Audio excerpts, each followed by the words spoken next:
डमडमपुर गांव में अज्जूराम और गंगूराम गप मारने में प्रसिद्ध थे। वे दोनों अपने गप्पों से लोगों का मनोरंजन करते और अपनी रोजी कमाते थे। वे रोज 2-4 घरों में खाना मांग लेते और चैन से रह लेते। एक दिन गांव के प्रधान ने अज्जूराम को समझाया। अरे अज्जूराम, तू अपना ये जन्म व्यर्थ क्यों गंवा रहा है? ऐसी बेकार की जिंदगी तो गांव के कुत्ते भी जी लेते हैं। तुझे अब कुछ काम धंधा करना चाहिए। अज्जूराम को भी ऐसा ही लगा कि उसे कुछ काम करना चाहिए। एक दिन अज्जूराम घर के बाहर इधर उधर टहल रहा था। तभी उसे गांव का सरपंच मिला। क्या भैया अज्जूराम, आज कुछ ज्यादा ही परेशान लग रहे हो।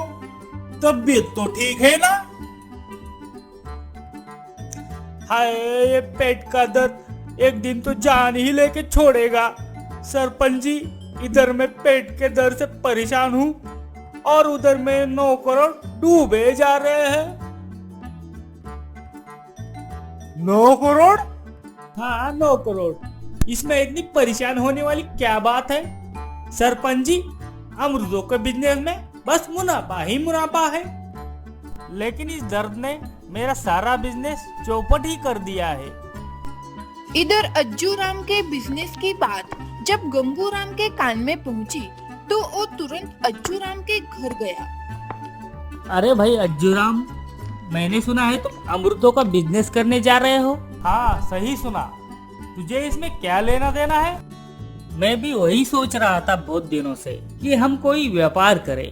मांगकर खाने से तो हमारी इज्जत के साथ बाप दादाओं की इज्जत भी घट रही है और हम इज्जतदार लोग हैं। तो फिर ठीक है, कल 5 रुपए का तू कहीं से इंतजाम कर ले, 5 रुपए का मैं कर लूंगा। फिर 9 रुपए के अमरूद खरीद कर शहर जाके बेचेंगे। फिर देखना 9 के 9 करोड़ कैसे बनते हैं। और वो बचे हुए 1 रुपए का क्या करेंगे भैया? उसे सफर में हाथ खर्च के लिए रख देंगे। उसमें से 8 अन्नी तेरे और 8 अन्नी मेरे। यह सोचकर गंगूराम वहां से चला गया। अज्जूराम सोचने लगा, ओ भिखमंगा तो 5 रुपए कहाँ से भी मांग के ले आएगा, लेकिन 5 रुपए का इंतजाम मैं कहाँ से करूं? मैंने अज्जूराम से तो कह लिया, लेकिन मैं 5 रुपए लाऊंगा कहाँ से? मुझे तो कोई भीख भी नहीं देगा।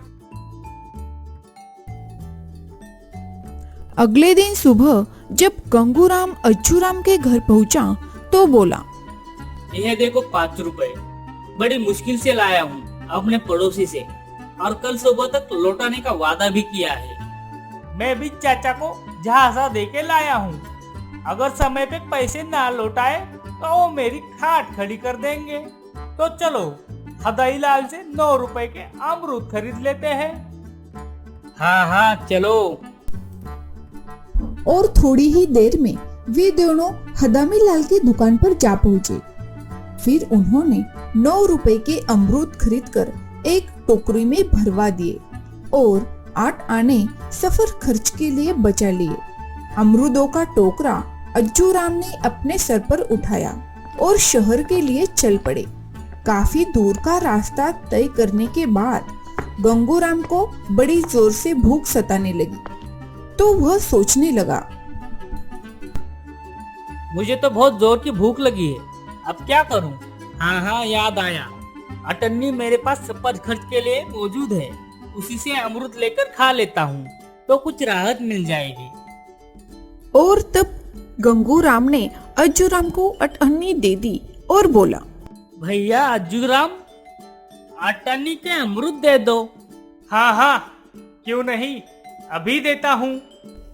अज्जूराम ने 8 आने के 2 अमरूद उठाकर गंगूराम को दे दिए। ये क्या, सिर्फ 2 अमरूद? हदामी लाल ने तो अटन्नी के 4 अमरूद दिए थे, फिर तुम मुझे 2 क्यों दे रहे हो? चुप बे भिख मंगे, ये व्यापार है। 8 आने के 2 ही मिलेंगे। लेना है तो ले, नहीं तो अपना रास्ता नाप। अभी तो हमें बहुत दूर का सफर तय करना है। गंगूराम ने 2 अमरूदों पर ही अपनी भूख मिटा ली और मन ही मन सोचने लगा। साला लुटेरा कहीं का 8 आने के 4 अमरूद खरीद के लाया है और 2 बेच रहा है, दुगना मुनाफा कमा रहा है। अज्जूराम सिर पर अमरूदों का टोकरा उठाकर चल ही रहा था तो वो गंगूराम को बोलता है, ए भिकमंगे, ये टोकरा जरा तू भी उठा ले, अब मैं जरा थक गया हूँ। देखो भैया, अब मैं बिजनेसमैन हूँ, कोई भिकमंगा नहीं। गंगूराम ने टोकरा अपने सर पर उठा लिया और दोनों चल पड़े। अज्जूराम सोचने लगा, अब तो मुझे भी भूख लगी है, कुछ अमरूद ही खा लेता हूँ। खरीदने के लिए 1 रुपए तो है मेरे साथ। गंगूराम, मुझे भी भूख लगी है, मुझे भी 1 रुपए के अमरूद दे दो। गंगूराम ने 1 रुपए के 4 अमरूद लेकर अज्जूराम की ओर बढ़ा लिए। भैया गंगूराम, मैं तो तेरा बचपन का दोस्त हूँ, 2 अमरूद ज्यादा दे देना। तूने मुझे दिए थे जो मैं तुझे दे दूं, ये तो व्यापार है, इसमें यारी दोस्ती नहीं चलती। कुछ कोस दूर चलने पर गंगूराम बोला, अब टोकरी तुम संभालो अज्जूराम, मुझे बहुत भूख लगी है और मुझे 1 रुपए के अमरूद दे दो। अज्जूराम ने 4 अमरूद उठाकर गंगूराम को दे दिए। इसी तरह रास्ते में जब किसी को भूख लगती तो वो अमरूद लेकर खा लेते। अब शहर काफी करीब आ रहा था। गंगूराम बोला, शुभ मुहूर्त से व्यापार शुरू किया है तो अब बिक्री अच्छी हो रही है, टोकरे का भार कम होता जा रहा है अज्जूराम। गंगूराम, हमारी ऐसी ही बिक्री होती रही तो हम जल्दी ही करोड़पति बन जाएंगे। शहर पहुंचकर जब टोकरा देखा तो दोनों दंग रह गए। अरे वाह, सारे अमरूद बिक गए। लगता है बिजनेस तेजी से बढ़ रहा है, किस्मत भी साथ दे रही है। जब शुरुआत ऐसी है तो अंत कितना बढ़िया होगा। जेब से पैसे निकाल के देखते हैं कितना मुनाफा हुआ है। जब दोनों ने अपने अपने जेबों में हाथ डाले तो वो चौंक गए। हाय, पैसे कहाँ गए? बिक्री तो इतनी सारी की थी, जेब में तो सिर्फ 1 रुपए ही बचा है। बिक्री तो मैंने भी काफी की थी, फिर कहाँ गए पैसे? जब दोनों को असल बात का पता चला तो वे दोनों झगड़ने लगे। ए भिकमंगे, सारे अमरूद खा गया, अब तेरे मुनाफे से सारे पैसे काटूंगा। मैंने अकेले ने थोड़े ही खाए हैं, तूने भी खाए हैं। मैंने तो हर बार तुझे पैसे दिए थे, कोई फोकट में नहीं खाया। पर पैसे तो मैंने भी दिए थे, फिर कहाँ गए वो पैसे? अब जो हो गया सो हो गया, अब आगे की सोचते हैं। अज्जूराम और गंगूराम अब गहरी सोच में डूब गए और फिर अज्जूराम बोला, यहाँ अपने गांव का एक मिट्टू तोते वाला रहता है और तोते पकड़ पकड़ कर पिंजरे में बंद करता है और लोगों को बेच देता है और पैसे कमाता है। तोतों का व्यापार भी कितना बढ़िया है, फिर हम भी तोतों का व्यापार करेंगे। कुछ ही देर में वे दोनों मिट्ठू राम के पास पहुंचते हैं। आओ भैया, गांव में तो सब कुशल मंगल है ना, कैसे आना हुआ? मिट्टू भैया, हम भी यहाँ तोते का व्यापार करने आए हैं। ये तो बहुत खुशी की बात है, मुझसे जो मदद बनेगी वो मैं करूँगा। इसी भरोसे तो हम यहाँ आए हैं। उन्होंने उधार में 4 तोते खरीदे और फिर 4 पिंजरे लेकर शहर में बेचने चले गए। आवाज लगाते हुए मूर्खों की गली से गुजर रहे थे और बोल रहे थे, तोते ले लो तोते, बड़ों का मन बहलाए और बच्चों को बहाए, तोते ले लो तोते। तभी उन्हें एक मूर्ख व्यक्ति ने अपने पास बुलाया और बोला, ए तोते वाले, इधर तो आओ। ये तोते उड़ते भी हैं या नहीं? उड़ते हैं साहब। तो अभी मुझे उड़ा के दिखाओ, मैं भी तो देखूं सच में ये उड़ते भी हैं या नहीं। ठीक है साहब, मैं एक नहीं बल्कि 4 तोते उड़ा के दिखाता हूँ, फिर आपकी मर्जी, खरीद लेना, लेकिन दाम एक ही होगा, 20 रुपया। यह कहकर गंगूराम ने पिंजरे से चारों तोतों को उड़ा दिया। ये देखो साहब, तोते कैसे आसमान में उड़ रहे हैं। अब बताइए कौन सा तोता दे दूं? तोते तो तुम दोनों मुर्गों ने सारे उड़ा दे, अब तुम मुझे क्या दोगे? ए भिखमंगे, तूने चारों तोतों को उड़ा दिया, अब हम क्या करेंगे? तूने सारे मेहनत पर पानी फेर दिया, अब क्या होगा? अब क्या होगा अज्जूराम, हमारा ये बिजनेस तो चौपट हो गया, अब हम क्या करेंगे? घबराने से काम नहीं चलेगा गंगूराम, अब हम और कहीं काम धंधा ढूंढ लेंगे। वे दोनों परेशान होकर एक गली से गुजर रहे थे, तभी उन दोनों को एक खिड़की से कुछ आवाजें सुनाई दी। ए भाग्यवान, सुनती हो भाग्यवान, ये लो 100 रुपए, आज के जमाल गोटे की कमाई। जमाल गोटे का नाम सुनते ही अज्जूराम की आंखें चमक गई। जमल गोटा? हाँ, मिल गया 9 करोड़ का नुस्खा। ए भिखमंगे, समझ ले, अब हम करोड़पति बन गए। ओ मकान एक वैद्यनाथ जी का था। उस वैद्य की पत्नी धनवंती अपने पति से बोलती है, पैसे अलमारी में रखे हैं, जरूरत पड़े तो ले लेना, मैं रसोई में खाना बनाने जा रही हूँ। भाग्यवान, मैं भी कल की तैयारी के लिए बाजार जा रहा हूँ, बाजार जाके जमाल गोटा खरीद लूंगा। अज्जूराम उन दोनों की बातें खिड़की से सुन रहा था।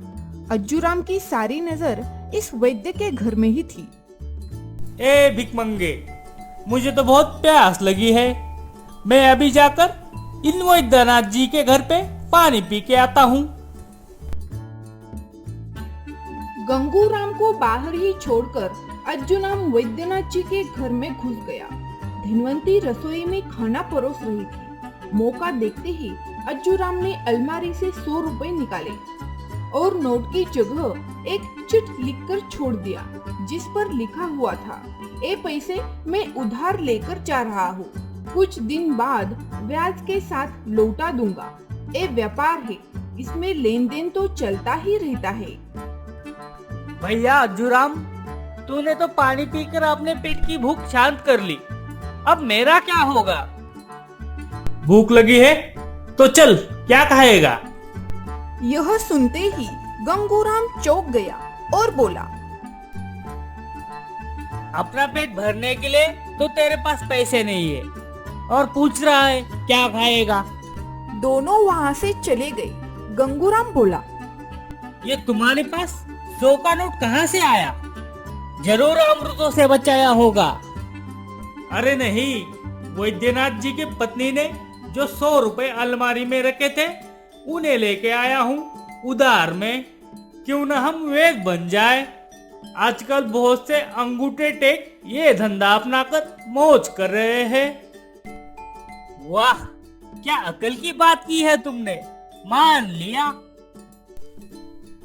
तो चलो हम किसी गांव में चल पड़ते हैं, मैं वैद्य बन जाऊंगा और तुम मेरे सहायक बन जाना। यह सोचकर दोनों एक गांव की तरफ चल पड़े। लेकिन हम रोगियों को दवाई क्या देंगे? हमारे पास तो कोई दवा नहीं है। तुम चिंता मत करना, कल मैं शहर जाकर 20 रुपए का जमाल गोटा लेके आऊंगा और उसकी पुड़िया बनाकर लोगों को देते रहेंगे, क्योंकि सारे रोग पेट से ही पैदा होते हैं, इतना तो मुझे भी पता है। और फिर वे दोनों एक ऐसे गांव में पहुंच गए जहां कोई वैद्य नहीं था। उस गांव में उन दोनों ने एक कमरा किराए पर लिया। दूसरे ही दिन अज्जू राम ने शहर जाकर जमाल गोटा ले आया और दोनों उसकी पुड़िया बनाने में व्यस्त हो गए। फिर किराए पर लिए गए कमरे के सामने एक बोर्ड लगा दिया गया। उस पर लिखा हुआ था, बीमारी के विशेष वैद्य नईम हकीम। गांव में वैद्य के आने से लोग खुश हो गए और चर्चा भी होने लगी। और पहले ही दिन 10 मरीज आ गए। गंगूराम ने मरीजों की नब्ज पकड़ ली और अज्जू राम ने उन्हें पुड़िया पकड़ा दी। आज तो 30 रुपए की कमाई हुई है। आज तो पहला ही दिन है, आगे देखते हैं होता है क्या। जमाल गोटा एक पेट की दवा है। उसे खाते ही पेट साफ हो जाता है और सारी बीमारी दूर हो जाती है। गांव में सारे मरीजों की तबीयत ठीक होने लगी। गांव में उनकी काबिलियत की चर्चा होने लगी थी। रात को जब दोनों ने दिन भर की कमाई गिनी तो 200 रुपए की कमाई हो गई थी। अज्जू राम की दवाइयों से मरीजों की तबीयत ठीक होने लगी तो उनके चर्चे अब घर घर में हो रहे थे। एक दिन शहर के मशहूर सेठ के पत्नी ने उनके नाम की चर्चा सुनी और वो सोचने लगी, मेरे पति इस शहर के बहुत बड़े सेठ हैं, लेकिन हर समय अपने कामों के चक्कर में फंसे रहते हैं। कभी मेरी खैर खबर नहीं पूछते। शायद ये वैद्य मेरी समस्या का कोई हल निकाल सके। यह सोचकर उसने तुरंत उसके सेवक को उन दोनों को बुलाने के लिए भेज दिया। सेवक उन दोनों के पास पहुंचकर बोला,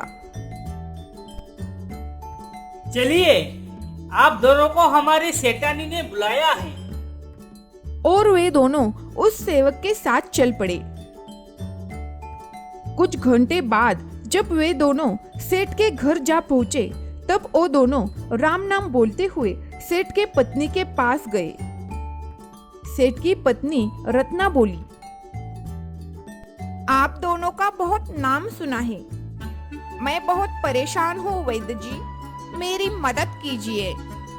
आप कोई चिंता ना करो सेठानी जी, मैं आपके परेशानी का कारण समझ गया। आप किसी आदमी को भेजकर दवा मंगवा लीजिए, सब ठीक होगा। यह तो बड़ी कमाल का आदमी है, मेरे बिना कुछ बताए ही सब समझ गया। अगर आप मेरी परेशानी का हल दूर कर देंगे तो मैं आपको मालामाल कर दूंगी। वे दोनों अपने दवाखाने चले गए और बहुत चिंता में पड़ गए। दोनों आपस में बात करने लगे। अब क्या होगा अज्जू राम?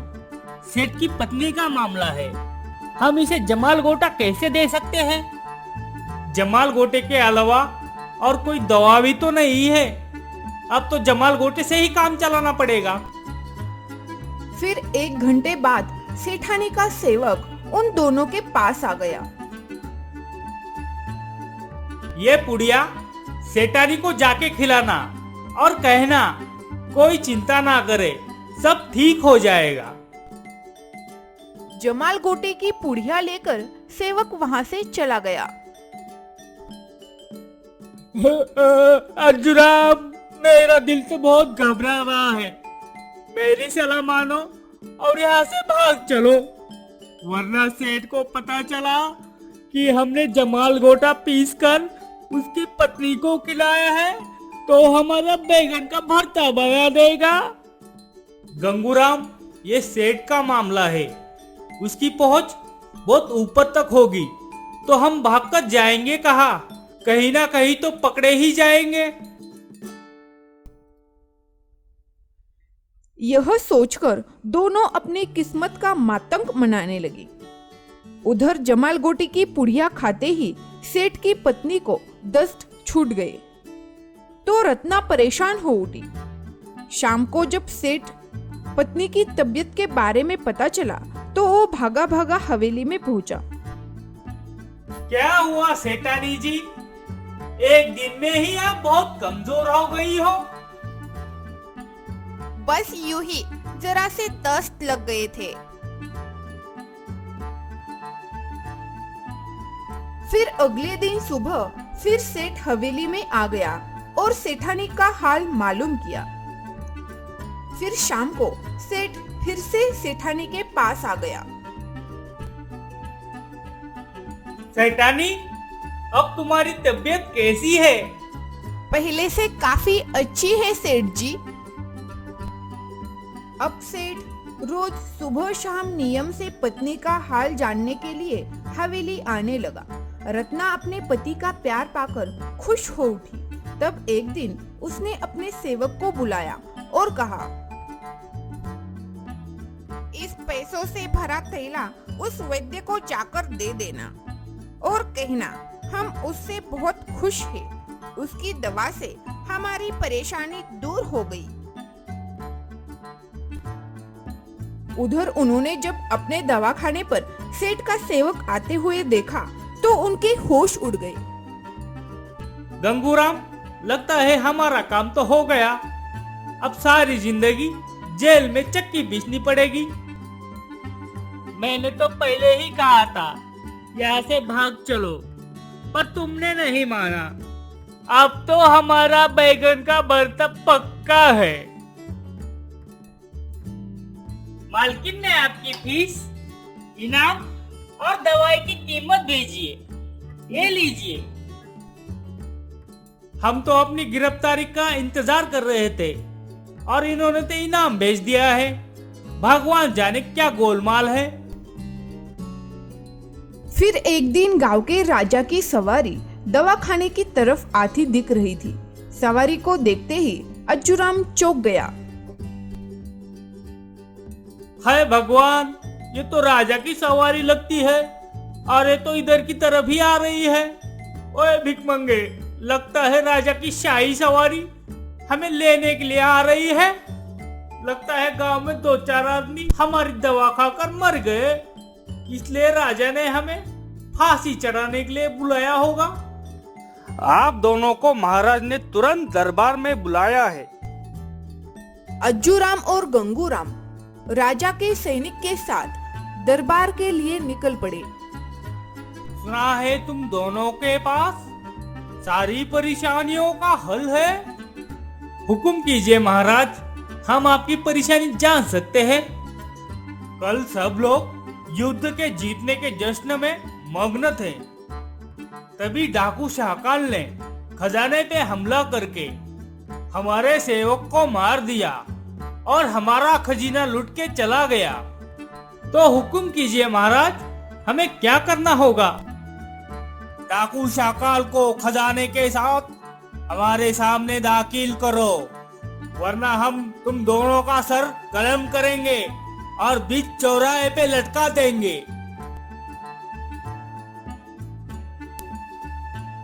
अब हमारा बचना मुश्किल है। अब हम उस डाकू को कहाँ तलाश करेंगे? अगर मिल भी गया तो वो हमारा भूत बनाकर खा जाएगा।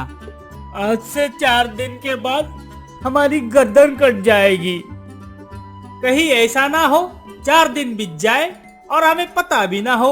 ऐसा करते हैं, हम मिट्टी के 4 गोले बना देते हैं और रोज एक गोला फोड़ देते हैं। ऐसे में हमें पता चल जाएगा कि हमारी गर्दन कटने में कितने दिन बाकी है। फिर वे दोनों ने मिट्टी के 4 गोले बना दिए और उन गोलों के सामने बैठकर अपने मौत का मातम मनाने लगे। उधर डाकू शाकाल को जब उनके बारे में पता चला तो वो चिंतित हो गया। ओए बिरजू, जरा जाके उस वैद्य के पास देखना कि वो हमारे खिलाफ क्या षड्यंत्र रच रहा है। ओए बिरजू, जरा जाके उस वैद्य के पास देखना कि वो हमारे खिलाफ क्या षड्यंत्र रच रहा है।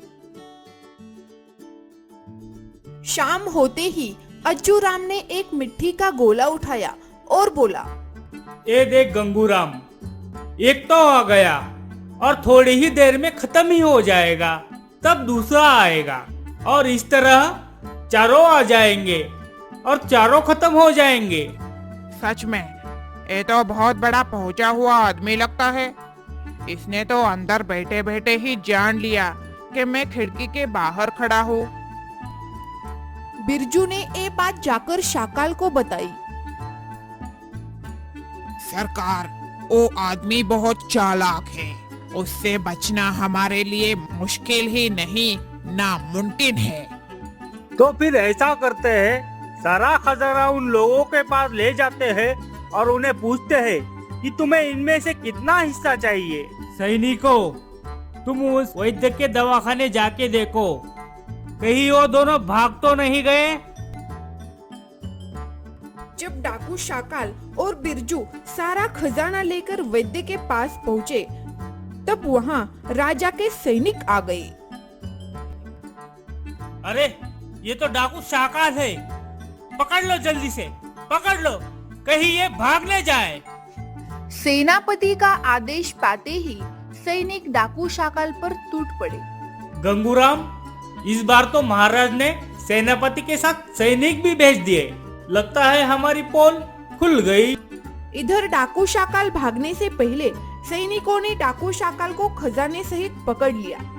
आपने तो कमाल ही कर दिया वैद्य साहब। समझ नहीं आता कि 2 दिनों में डाकू शाकाल खजाने के साथ यहाँ कैसे आ गया। आते कैसे नहीं सेनापति जी, सब हमारे पुड़ियों का खेल है। ठीक है, कल आप दोनों दरबार में इनाम लेने के लिए हाजिर हो जाना। मैं डाकू शाकाल और खजाने को लेकर चलता हूँ। इनाम भाड़ में जाए, इस बार हमारी जान बाल बाल बची है, वरना 2 दिनों बाद हमारा सर कट जाता। अज्जूराम और गंगूराम ने और लालच नहीं किया और उसी रात अपना 9 करोड़ लेकर अपने गांव को चले गए। जी हाँ, जान बची और लाखों पाए। लौट के बुद्धू अपने घर आए। धन्यवाद।